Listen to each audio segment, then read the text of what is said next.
Baik, terima kasih. Selamat pagi. Assalamualaikum warahmatullahi wabarakatuh. Nah, ini adalah sesi terakhir dari mata kuliah Socio-Technical Design Thinking ya.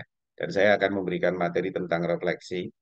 Karena saya berharap mahasiswa saya ketika sudah mengerjakan tugas, dan mahasiswa saya basisnya adalah arsitektur, sehingga tugas-tugasnya itu juga adalah gagasan-gagasan yang relate dengan desain arsitektur. Nah, dengan Socio-Technical Design Thinking, sebetulnya yang dilihat adalah bagaimana mereka mengembangkan pola pikirnya, design thinkingnya, dan bagaimana bermanfaat buat masyarakat ya. Bahkan kalau dari saya memang saya menginginkan anak-anak saya sudah berpikir hasil desain atau kalau dalam luas ya teknologi yang dihasilkan itu membawa perubahan masyarakat yang lebih baik. Nah, setelah mereka membuat teknologi, mereka membuat hasil desain, itu saatnya merenung ilmu apa sih yang sudah dapat saya dapatkan ketika bekerja, dan bagaimana nanti pengetahuan ini bisa memandu saya gitu ya kalau mahasiswa untuk kehidupan yang lebih baik di masa depan. Ini ya, refleksi pembelajaran desain. Karena basis saya adalah arsitektur dan desain, maka pembelajarannya desain. Pembelajarannya bisa macam-macam, bisa sipil, bisa planologi, bisa sastra, segala macam. Tapi eh, mestinya setelah mengerjakan tugas, ada refleksi dari mahasiswa itu apa yang didapatkan dan apa manfaatnya buat hidup ya di masa depan. Oke, saya mulai dari John Dewey ya. Jadi mungkin teman-teman saya akan antarkan, ini adalah salah satu bapak berpengaruh di dalam dunia pendidikan. Merdeka Belajar itu dipengaruhi oleh progressive learning-nya John Dewey. Ya, jadi ini banyak yang tidak tahu di Indonesia itu. Jadi bukan Merdeka Belajar itu jangan merujuk pada seseorang, tapi rujuklah ini konsep-konsepnya John Dewey. Learning by doing ya. Seperti arsitek belajar di studio, belajar lewat praktek itu berasal dari beliau. Jadi John Dewey ada 4 prinsip dalam pendidikan. Yang pertama adalah learning by doing, yang kedua discussion, yang ketiga interaktif, dan 4 adalah interdisciplinary. Mata kuliah ini sudah menguji cobakan itu ya, dengan latih untuk membuat gagasan yang menyelesaikan masalah, banyak diskusi, kemudian juga interaktif gitu. Dan interdisciplinary dalam FGD terakhir kita mengundang teman-teman dari disiplin non arsitektur. Nah, eh, reflective thinking ini juga berasal dari John Dewey.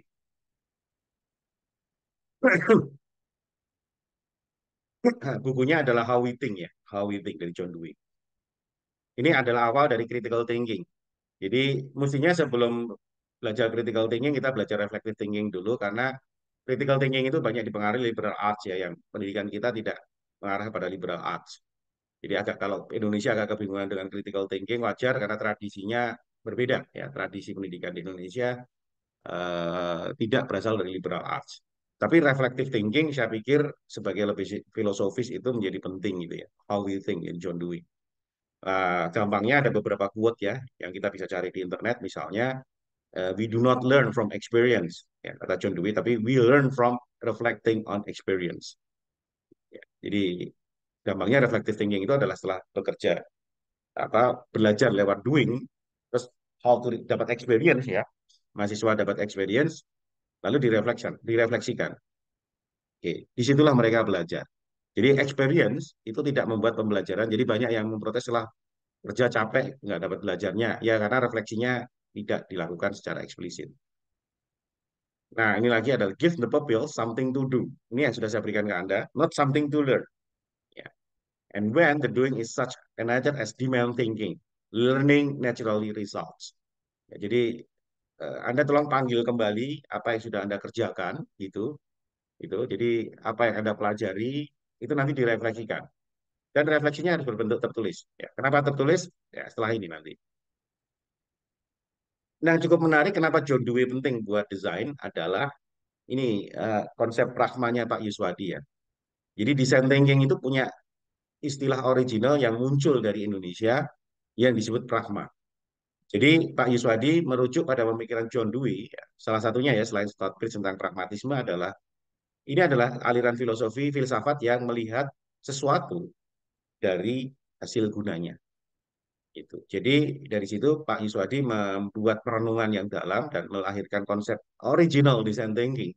Jadi pragma itu adalah bahasa original dari ITB, dari Yuswadi Salia tentang design thinking yang dia sebut sebagai pengetahuan dari keasikan itu, saya kasih tanda kurung karena ini eh, buat Pak Yuswadi dan murid-muridnya ya, gitu. Pengetahuan dari tradisi berbuat. Jadi learning by doing. Desain sebagai belajar. Kira-kira berapa kali Pak Yuswadi menyebutkan seperti itu. Jadi melihat desain bukan hanya dari hasilnya atau dari kompetensinya, tapi apa yang kita pelajari ketika kita melakukan desain. Beberapa arsitek ya, saya barusan membaca misalnya Kamil Muhammad, Yusing, kemarin baru Pak Yuri Antar, saya kemarin ngobrol dengan Gemawang. Ketika mereka berpraktek, mereka melakukan belajar dan meningkatkan kompetensi kita. Fokus pada apa yang dilajari saat praktek, itulah pragma di sini ya. Nah, pragma ini sebetulnya dipengaruhi oleh konsep Nigel Cross tentang designerly ways of knowing. Ini cikal bakal design thinking ya, atau salah satu core di dalam salah satu isu yang kuat ya di dalam design thinking, yaitu desain sebagai cara belajar yang membedakan dengan sains yang berorientasi pada truth. Jadi kalau sains Anda memang harus betul atau salah. Kalau perhitungan Anda salah ya Apollo. Perhitungan sainsnya salah tentang luar angkasa, Apollo nggak mendarat di bulan ya. Meleset sedikit ya, kayak Challenger itu perhitungan sainsnya meleset sedikit itu meledak gitu ya. Gitu. Atau humanities ya. Kalau humanities itu apalagi nggak ada benar salah, tapi yang penting adalah justice. Sehingga kalau Anda bergaul dengan teman-teman yang gerak di kemanusiaan, misalnya hadiah Nobel untuk kemanusiaan adalah mereka yang memperjuangkan kelompok-kelompok yang termarginalkan. Itu mereka yang memperjuangkan bagaimana sebuah eh, apa cepatan atau progresif dari masyarakat itu juga tidak menimbulkan kesenjangan ya. Jadi justice. Nah, kalau desain menurut Michael Cross ini berorientasi pada kecocokan ya di appropriateness. Jadi berbeda dengan sains dan humanities, desain punya disiplinnya sendiri. Jadi pemikiran Yeswadi Salia ini didasarkan pada kecenderungan makhluk itu beradaptasi. Jadi beliau itu menyebutkan bahwa design is a part of adaptation. Bahkan beliau dalam diskusi dengan saya, informal, ya, itu mengatakan bahwa bukan survival of the fittest dalam beradaptasi. Itu kan makhluk hidup secara keseluruhan. Kata siapa? Darwin. Dikoreksi oleh Sir. Ya, Pak Yuswadi mengatakan Sir-nya kuat ya. Sir Alexander Fleming, ya, penemu penisilin. Beliau menyebutkan Sir di situ karena penghargaan terhadap eh, apa ya pengabdian dari Sir Alexander Fleming, pengabdian dalam pengetahuan. Kalau manusia khususnya adalah survival of the wisest. Jadi mereka yang bijaklah yang survive.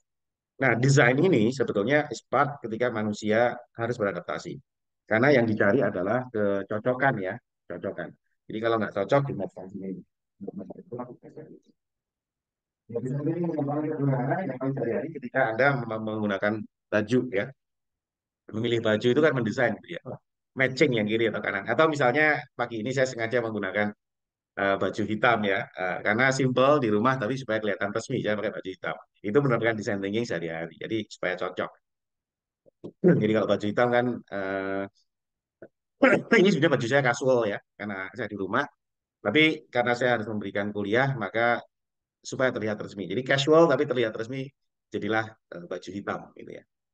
Baju casual hitam. Nah, itu sebenarnya design thinking dalam sehari-hari. Nah, dan desain adalah ini kok masih ada Pak ya start saya.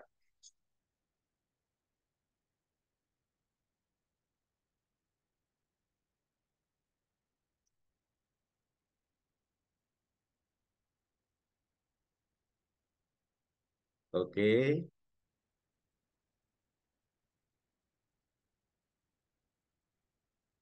Nah, oke. Nah, salah satu yang diutip Pak Yuswadi adalah desain adalah wujud manusia untuk tetap hidup, kerja yang disebutnya vita activa.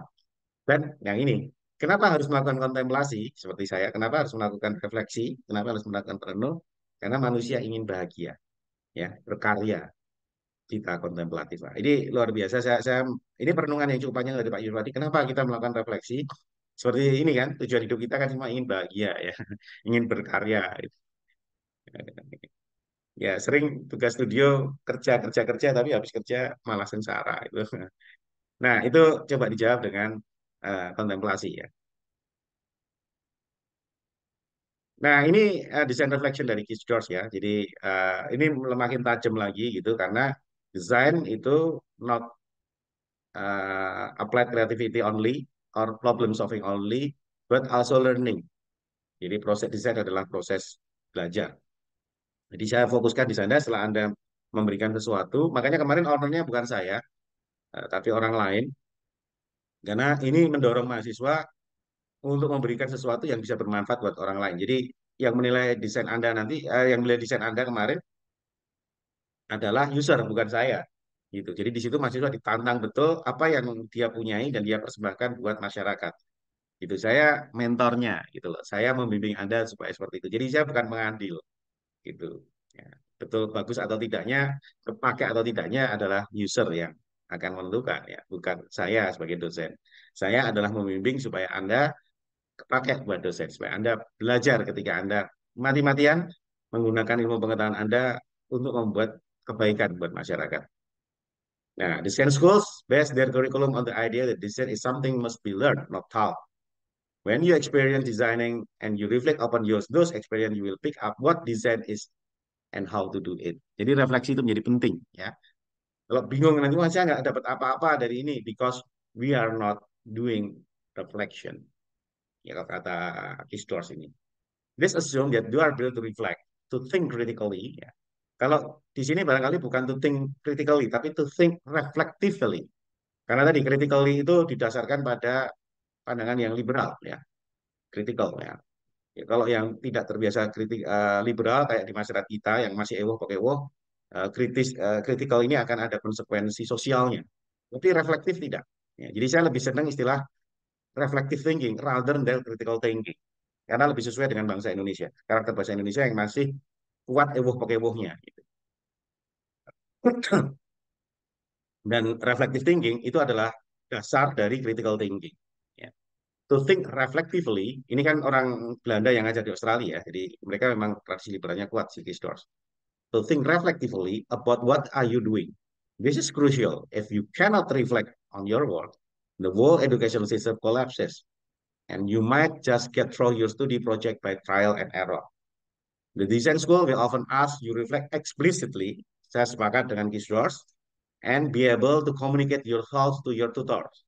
Ya, dengan saya. Kalau saya malah lebih lebih keras lagi gitu, lebih lebih challenging lagi to the public lewat Instagram.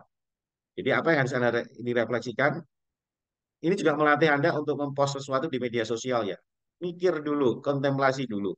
Saya pikir anak-anak ITB sudah tahu di situ dan ini lebih di challenge lagi oleh saya. Dan kalau Anda ragu-ragu, masih ada mentor Anda ya yang akan membantu Anda. This quite tall order ya. To be aware, it's to be aware of the design experience, to be able to write them down explicitly, to select the most relevant ones in find pattern in them. Ini mudah-mudahan membantu Anda untuk melakukan refleksi ya. Tadi kata-kata dari Kisdoors ini. By considering the how and the why. The how, bagaimana, apa yang sudah Anda lakukan, dan mengapa Anda melakukan itu.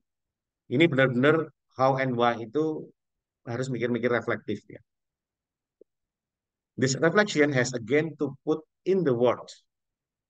Jadi harus tertulis. Ya, kalau di sini ditulis boleh dalam bentuk grafis ya, tidak harus tulisan ilmiah, tapi satu tulisan yang bisa dibaca oleh orang lain dalam Instagram ya. Jadi harus ditulis, refleksi itu harus ditulis. And to be accompanied by ideas for the new course for action for the next project. Kalau saya not only next project, for the future, for the student future, lebih holistik. Mungkin karena saya orang timur kali ya, jadi lebih berpikirnya holistik. Dan ketidakpastiannya tinggi kalau di Indonesia. Kalau next project, ya gitu project bisa mendapat project gitu. Gitu. Oke, ini kistos ya fotonya. Nah, oke. Nah, ini tadi yang mungkin ada bertanya, Pak, kenapa harus theoretical reflection ya? Jadi theoretical, why theory? Sering di Indonesia teori gitu loh. Yang penting prakteknya. Mungkin sekarang sudah agak berkembang apa kritik itu sudah mulai nggak muncul ya. Karena apa apalagi isu kemarin ya isu UKT itu publik terhenyak bahwa ternyata investasi ke pendidikan tinggi itu mestinya negara itu serius gitu ya. Tapi sebelum itu nggak ngapain belajar teori yang penting prakteknya aja lah nggak perlu teori-teori gitu ya. Dan banyak orang teorinya sudah selesai belum sekarang tinggal praktek gitu. Jadi teori dianggap nggak penting gitu. Itu di Indonesia. Itu saya tanyakan ke Kisdos, sorry, saya pernah tanya itu ke Kim Dovi gitu, dia bingung juga gitu loh. Loh kok kamu nanya kayak gitu? Ya, dia ketika bingung, saya juga bingung loh. Kok dia bingung gitu. Jadi ya, jadi seketertinggalan itulah bangsa kita dalam pengetahuan. Nah, ya harapan ada di kalian ya. Jadi what is theory? Ada definisinya, gitu, ada definisinya gitu ya. Nah, tapi kira-kira kenapa Anda harus melakukan refleksi teoritis? Ini menunjukkan pada akumulasi pengetahuan. Teori itu tidak dibuat orang secara serampangan, tapi setelah dia merenung, melihat fenomena, menggatuk-gatukkan semua fenomena, lalu membuat satu postulat. Gitu. Jadi ketika Anda menguasai teori, gitu. Nah, itulah lemahnya pendidikan kita karena menghafal. Jadi teori itu dia menghafal, enggak. Teori itu digunakan untuk menjelaskan fenomena. Jadi misalnya contoh-contoh Jones membuat game teori dari matematika. Dia membuat permodelan matematika berdasarkan game teori. Itu game teori itu dilihatkan dia kembangkan ketika dia melihat aneka permainan.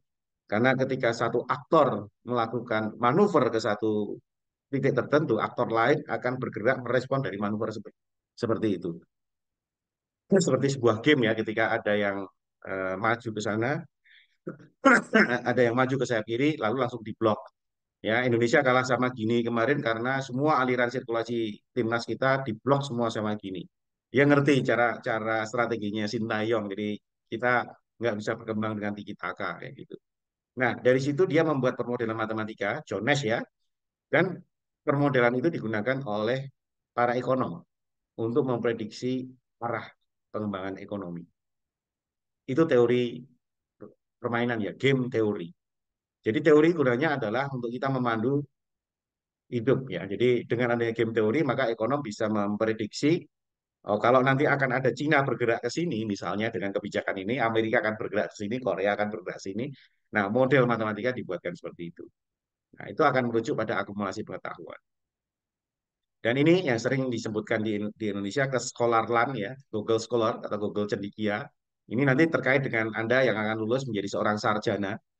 Ya, di kita sarjana hanya dilihat dari S1, S2, S3, tapi sarjana itu seperti apa jarang, secara substansi jarang dilihat. Seorang sarjana adalah mereka yang punya pengetahuan lebih, ya, dan pengetahuan itu akan membuat para sarjana itu lebih baik, ya. Nah, tapi juga akan memandu orang lain untuk hidup lebih baik. Inilah esensi sebuah kesarjanaan, gitu. Kekayaan teori akan seseorang itu akan menjelaskan ya kecendikiaan seseorang dan kecendikiaan ini akan memandu dirinya dan orang lain nanti gitu. Jadi saya sendiri itu sering ditanya sama tante saya ya urusan agama, urusan agama. Padahal saya bukan ahli agama, tapi ponakannya ini karena cendekia dia bisa melihat agama tidak hanya normatif kayak ustadz-ustadz ya. Saya lebih cendekia ya. Nah, aku belajar agama sama kamu aja tuh harusnya kan bukan ahli agama. Tapi itu menunjukkan kecendekian saya gitu ya. Jadi apa tante saya lebih tua pun belajar dari saya gitu dan itu bukan satu yang lebih hebat tapi pengabdian gitu. Nah, karena saya dosen ya, saya serius dalam kecendiaan. Kalau dari Anda yang nanti bukan dosen, tentu tingkat kecendikiaan Anda, sekolah kesarjanaan Anda akan sangat kontekstual dengan dunia yang Anda hadapi. Ini mengapa teori menjadi penting. Ini yang saya lakukan ya. Jadi saya harus ngasih contoh ke Anda. Itu namanya konsepnya adalah knowledge production. Ya, inilah yang sedang digugat ya, yang sedang dikembangkan oleh pendidikan kita karena kalau Anda lihat eh, buku-buku kita itu berapa sih yang ditulis oleh orang Indonesia? Sebagian besar ditulis oleh orang luar negeri ya. Itu yang digugat. Jadi lemah sekali kita dalam memproduksi pengetahuan. Bayangin kita akan memandu hidup, tapi dengan pengetahuan yang dipakai orang lain di dunia yang lain, di tempat yang lain, yang konteks yang berbeda. Jadi ini yang saya ajak bersama-sama dengan Anda adalah mari kita sama-sama memproduksi pengetahuan. Jadi teori-teori reflection itu gunanya adalah untuk memproduksi pengetahuan. Jadi ketika Anda menuliskan hasil refleksi Anda, itu bisa dirujuk oleh teman Anda. Atau bisa jadi data buat saya untuk membuat sesuatu yang penjelasan yang lebih general. Ini semangat ya. Ini kembali Indonesia cemas harus berubah jadi Indonesia cerah. Kalau Anda, kalau saya akan persiapkan Anda. Saya all out itu pengabdian saya untuk mempersiapkan Anda. Tapi kalau Anda itu bisa memproduksi pengetahuan yang dipandu, yang untuk memandu teman-teman Anda untuk menjadi lebih baik. Bisa dengan cara ilmiah, Gitu. Ya, seperti ini tanggung jawab kita gitu ya. Beberapa mahasiswa barangkali nanti kalau berminat bisa ikut menulis ilmiah bersama dengan saya. It's possible. Atau dengan tulisan populer dalam bentuk buku. Ini cukup powerful justrunya ya. Ada nama saya di situ ya, membaca Latur ada nama saya nomor 2 di situ. Atau yang ini yang saya kembangkan ya. Gitu. Menulis ilmiah itu rumit sulitnya bukan luar biasa. Menulis populer juga membutuhkan waktu, tetapi membuat pengetahuan menjadi populer itu saatnya teknologi informasi memberikan kita seperti itu. Jadi ini yang di kuliah saya adalah seperti dia. Ini Alicia Elena bahkan menjadi panitia sayembara desa wisata aja dituliskan di sini. Apa sih asiknya jadi panitia? Gitu ya. Ada lagi yang meneliti arsitek ya Mas Denny ini ya, dari arsitektur, critical thinking-nya. Nah, ini kasus yang kemarin yang masih belum selesai dan sepertinya negara tidak akan bisa menyelesaikan ini kalau saya lihat itu karena hanya bisa menghukum orangnya. Tetapi problem utama pendidikan tinggi tidak diselesaikan. Itu. Jadi wajar kalau Anda Indonesia cemas karena negara yang membuat kita cemas. Tapi pada masa depan mungkin kalian yang akan masuk ke dalam negara, kalian yang masuk ke dalam sistem pemerintahan kita. Yang disitulah kalau Anda yang masuk dan melakukan perubahan di dalam sistem pemerintahan kita, Indonesia emas, Indonesia cemas akan menjadi Indonesia cerah. Gitu ya. Jadi ini yang digagas adalah universitas sebagai tempat produksi pengetahuan, bukan sekedar transmisi. Kalau transmisi itu artinya literaturnya dari luar, itu kemudian kita pakai. Dan itu yang banyak terjadi di kita. Maka Anda harus melakukan refleksi karena it's kind, as a little, it's kind of reverence. Jadi ketika nanti Anda posting di Instagram, it's kind of reverence, meskipun kecil-kecil gitu. Ini yang menulis itu Mas Kunto itu kawan saya ya, kawan dekat saya. Dia dosen komunikasi di Unpad. Dan ini ini kan ada the conversation ya. Ini dari Australia dan lembaga yang cukup punya reputasi dan punya kritis. Nah, ini conversation Indonesia nih ya, yang karya tulis orang Indonesia. Beberapa kata-kata penting dari tulisan itu adalah budaya kampus ya, perubahan budaya kampus belum dilakukan. Ya, pemerintah adalah tempat produksi pengetahuan. Ini yang coba kita mulai ya. Saya sudah mulai dari yang banyak hal, tapi di S1 saya sudah mulai serius di kuliah ini dan mendorong riset. Artinya kalau dari Anda bukan riset yang ini, tapi Anda tuliskan apa yang Anda lakukan. It's kind of research. Ini ya, tadi sudah saya sampaikan, memudahkan Anda untuk membuat refleksi teoritis. Jadi untuk S1 karena kemampuan juga masih terbatas, usia masih terbatas, waktu juga terbatas, maka teori itu given diberikan oleh dosennya. Kamu taruh ini, taruh ini, taruh ini. Tapi bagaimana teori itu kepakai ketika Anda itu bukan wewenang dosennya, itu adalah otoritas Anda. Itu memudahkan Anda dengan kapasitas dan waktu Anda untuk tetap menggunakan teori, ya. Menggunakan teori. Nah, kembali, it's not about the theory. Ada yang lebih lebih panjang, lebih lebih apa esensial dari itu. Jadi ketika knowledge tadi bicara knowledge production, Colin McFarlane di bukunya Learning the City itu dia cerita mengenai prosesnya. Dan ini learning is as described it a kind of why finding. Mudah-mudahan berbagai berbagai pernyataan ini tidak membingungkan, tapi meneguhkan Anda untuk melakukan refleksi ya, menuliskan refleksi. A why finding, apa yang kamu temukan? It's a process with people feel their way through the world. That is, it's an emotion constantly coming into being through the common action of human and non-human agencies. Nah, jadi proses belajar itu tidak hanya terjadi ketika Anda membaca buku atau menuliskan, tapi ketika Anda bergaul dengan banyak orang, melibatkan aneka non-human dan human. Ketika Anda bekerja, menulis sesuatu, sebenarnya di situ belajar. Dan inilah yang menjadi perhatian buat Colin McFarlane ya. Dia menuliskan buku. Jadi inilah yang Anda tuliskan adalah ketika Anda bergaul, menuliskan sesuatu, apa yang Anda pelajari. It is kind of learning. Dan sekali lagi nih di kuliah studio sudah saya sampaikan, saya ulangi sekali lagi, pendidikan modern karena bagian dari sains modern dan bagian dari modernisme ini adalah krisis. Ya, salah satu krisis yang Anda lihat adalah ternyata teknologi digunakan untuk membantai orang. Dan kembali, negara-negara yang menjunjung modernisme, negara-negara barat tidak berdaya. It's not about the person, it's not about the country, it's about the nation, it's about their ideology, modernisme. Itu.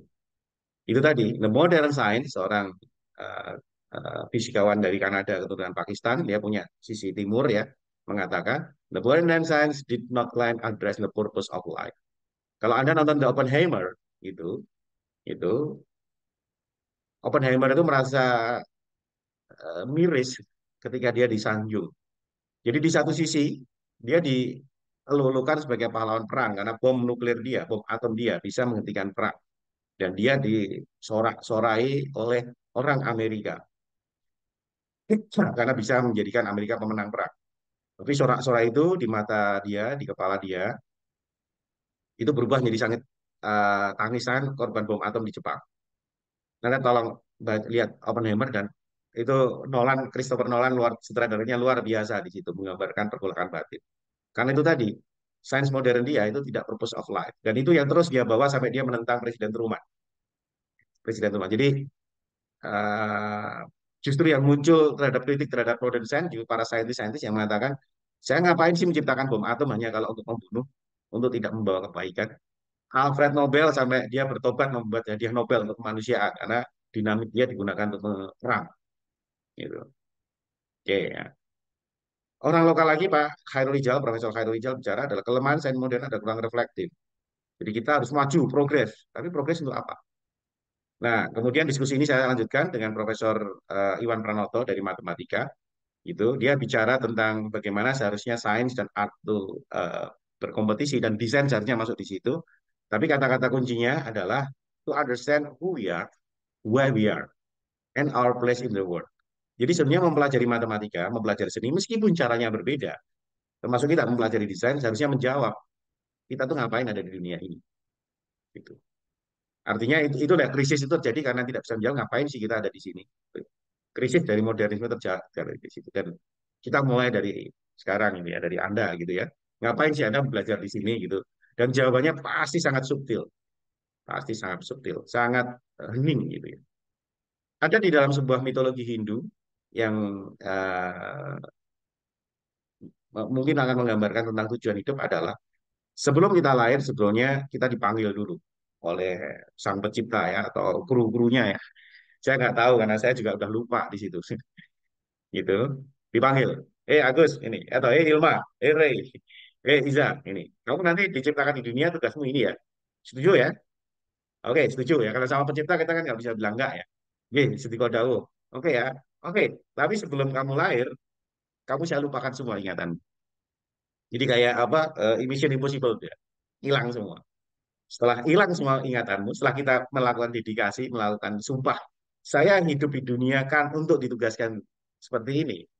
Kemudian ketika lahir ke dunia, jadi bayi, oh, kita lupa semua di situ.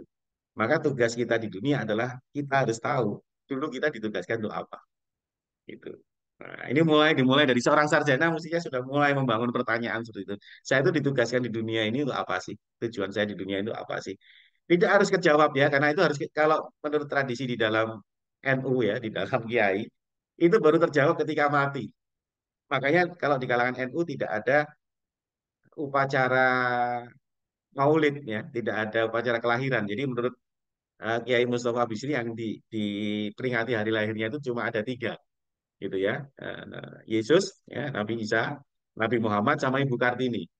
Kalau Kiai itu diperingati ketika kematiannya, haul itu ya, haul, haul. Jadi peringatan kalau Kiai itu besar atau tidak di kalangan NU itu diperingati di hari kematiannya, gitu. Kenapa? Karena belum tentu seorang kiai mati dalam bentuk kiai gitu ya. Ada mati dalam bentuk penjahat juga bisa. Jadi nilai dari seorang apakah dia tujuan hidup atau tercapai, kemanfaatan terhadap kehidupan ini tercapai ketika dia meninggal.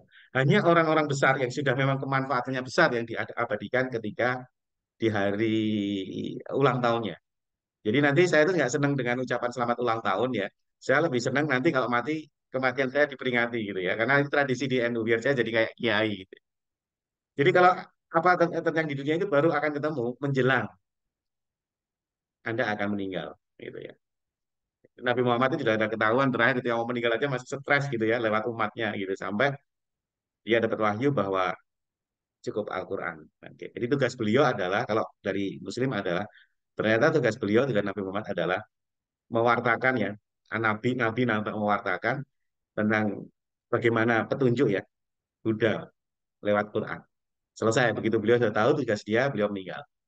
Gitu. Nah ini pasti akan terus dicari gitu ya, dicari gitu. Dan ketika kita belajar di sarjana, pertanyaan-pertanyaan itu sudah mulai disampaikan. Ya. Jadi bukan harus seperti ini, harus seperti ini. Belum tentu ya, belum tentu karena sebelum mati kita nggak tahu tujuan kita ya hidup di dunia apa, kita nggak tahu. Menjelang kematian kita baru akan tahu. Ya, tapi mulai dari sini kita cari. So, aku itu tugasnya apa sih? Gitu ya. Who we are, why we are. Nah, ini nanti personal reflection for better future. Ini yang coba saya rumuskan kemarin karena saya diminta untuk memberikan materi kuliah tata tulis karya ilmiah buat anak TPB. Jadi saya harus membuat yang simple adalah, saya mengutip dulu ya, dengan ilmu hidup menjadi lebih mudah, gitu ya. Jadi kata-kata hidup menjadi kata-kata yang saya mention ya, itu. Jadi simpelnya adalah dengan ilmu hidup kita akan lebih baik dan itu sudah membuktikannya di dalam pendidikan kita. Coba Anda reflect, seperti saya juga ya, di keluarga almarhum bapak saya, kehidupan keluarga bapak saya yang paling bagus ya, dari paling nggak dari ekonomi, dari intelektual, dari kultural ya, itu karena bapak saya sekolah. Jadi almarhum bapak saya adalah orang pertama di dalam keluarga beliau dari 9 keluarga yang bersekolah, dan beliau mampu mengajak adik-adik beliau dan kakak tertua, kakak yang 1 tahun sebelum beliau untuk ikut pendidikan. Dan kehidupan mereka itu lebih baik daripada kehidupan saudara-saudaranya yang lebih tua. Jadi sekolah itu membuat kehidupan orang menjadi lebih baik. Itu sudah terbukti. Nah, yang belum adalah apakah ketika Anda sekolah, Anda mendapatkan ilmu, Anda juga bisa membawa orang lain kehidupannya lebih baik. Jadi saya punya contoh yang sangat personal dari almarhum bapak saya adalah ketika beliau keluar dari desa dan beliau ditentang waktu belajar itu ya. Aneh loh, zaman itu tahun 60-an ya, sorry.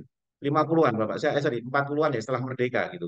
Jadi belajar membaca buku di dapur itu aneh banget gitu. Jadi ngapain sih kamu tuh belajar itu aneh banget. Tapi pada kemudian hari etos belajar beliau, etos untuk keluar dari desa, kemudian bersekolah gitu ya. Itu mampu banyak membuat kebaikan ya. Ya, kalau kami dari keluarga saya sangat sangat mendapatkan manfaat luar biasa. Coba kalau saya lahir dari eh, bukan dari ayah saya gitu ya, dari pak saya yang tidak tidak mau keluar dari desa, mungkin saya nggak akan ada di sini dan ngajar kepada Anda gitu. Ya, dalam refleksi personal, mahasiswa menuliskan apa yang sudah didapatkan dan bagaimana Mbak untuk lebih lebih baik. Refleksi personal adalah eksersis bagaimana pengetahuan bisa mengarahkan jawaban the purpose of life. Ya, tadi ya saya sudah cerita dalam mitologi Hindu tadi. Nah, ini yang ingin saya ceritakan kepada Anda adalah saya pernah mendapatkan training. Ini saya sebut aja meskipun apa ya, trademark ya. Tapi ini karena apa untuk pendidikan bukan untuk komersial itu eh, dibolehkan ya, dibolehkan secara etis. Seven Habits of Highly Effective People. Jadi habits kedua adalah in the begin with the end in mind ya. Ini sebenarnya semua kalimat-kalimat trademark ya yang harusnya izin gitu ya. Tapi untuk demi kebaikan ya saya sampaikan ke Anda gitu ya. Itu. Nah, tapi satu hal yang menarik waktu itu adalah kami sebagai seorang peserta diminta menuliskan ingin seperti apa Anda dikenal gitu. Dan kami diberikan waktu 1/2 hari. Jadi setelah makan siang nanti kita ditugaskan terus dibebaskan gitu. Nah, maghrib setelah makan malam, setelah isya kita dipanggil lagi dan tulisan itu dibuatkan. Artinya menuliskan tentang begin with the end in mind itu butuh, nggak boleh buru-buru, nggak boleh buru-buru. Dan inilah yang mulai atur waktu dengan Anda karena kita punya batasan administratif gitu. Tapi proses perenungan ini nggak boleh dikerjakan semalam, nggak boleh kejar setoran, karena nanti akan ada pendangkalan ya. Jadi yang hal-hal yang terdalam dalam diri Anda itu nggak terekspresikan. Nah, kira-kira semangatnya yang saya temukan adalah, dan saya ulang-ulang terus ada adalah, jika Anda dapat ilmu, jika Anda dapat pengetahuan, hidup Anda akan lebih baik. Dan bagaimana Anda mengajak orang lain bisa hidup lebih baik juga. Gitu. Disitulah akan lebih bermakna nanti, hidup akan lebih nyes. Dan sorry to say, di pendidikan modern, seperti kampus kita, Ini jarang sekali dibahas. Gitu. Saya harus mengakui betul, ini jarang sekali dibahas. Oke, kampus kita terlalu fokus pada individu, kompetensi individu. Bagaimana kompetensi individu membawa orang lain lebih baik, jarang sekali dibahas. Oke, itu dari saya. Seperti biasa, eh, saya ingin mendapatkan tanggapan dari teman-teman. Siapa dulu nih? Mungkin Iza dulu ya, Iza. Oke, ini direkam ya nanti. Iza silakan. Oke Pak, What is your setelah, impression? setelah mendengar tadi materi kuliah, saya jadi merasa eh, sebenarnya hidup hidup saya tuh sebenarnya buat apa gitu. Hmm. Eh, Sampai sekarang pun mungkin eh, belum saya pun belum belum punya jawaban pasti dan saya menjalani hidup tuh eh, kayak ya jalani aja gitu hidup hidup jalani aja gitu tanpa memikirkan yang seperti itu yang disampaikan tadi dalam materi. Dan dari materi itu mungkin saya jadi lebih eh, bisa tersadar dan merenung merenung lagi sebenarnya hidup itu buat apa gitu. Mungkin gitu aja dulu Pak. Oke, ya paling nggak di kuliah ini kamu tuliskan ya, bahkan meskipun perjalanan kamu belum sampai dan sangat pasti belum sampai, tapi stepping stone dalam perjalanan hidup Iza lewat kuliah ini, please write ya. Di slide terakhir, di slide terakhir dalam tugas ini, as a stepping stone. Oke, oke, Rinaldo, thank you Iza. Rinaldo, what is your impression? Oh iya Pak, kalau dari saya Hmm, sih saya terinspirasi dari definisi refleksi yang tadi dibahas Pak. Eh, Biasanya tuh yang saya tangkap refleksi itu tuh lebih ke arah formalitas gitu. Misalnya hmm, ada materi-materi terus di akhirnya ada ujian. Ujian kan termasuk dalam hmm, bentuk refleksi ya Pak. Cuma itu kan hmm, kesannya lebih ke arah formal. Sedangkan hmm. ternyata refleksi itu ada dua, ada teoritis sama ada personal. Yang saya belum dapat tuh mungkin di di Personal. yang ke belakang-belakang itu yang terkait personal gitu Pak. Jadi personal tuh lebih dipendam dalam diri dan nggak diekspresikan gitu sih kalau dari yang saya Hmm, pelajari. Tapi di sini mungkin ada ruang juga Pak untuk saya ya, transfer refleksi personal terhadap project ini gitu Pak. oke, ya, ya. Ini nanti karena ke depan orang Indonesia kan membutuhkan kamu, Re. Jadi jangan terbebani, tapi ketika kamu ekspres, itu nanti kamu baca sendiri, oh dulu zaman saya nggak pernah mikir seperti ini kan. Jadi ketika kamu udah mulai 40 tahun dan mungkin ada tugas-tugas kehidupan yang harus kamu lakukan gitu, kamu bisa flashback gitu. Oh, gitu. Jadi tugas saya sebagai dosen hanya mengantarkan ya. Jadi Anthony de Mello bilang tugasnya guru itu hanya mengantarkan, hanya memberikan air kepada siswa sampai siswa itu menemukan sumber airnya sendiri.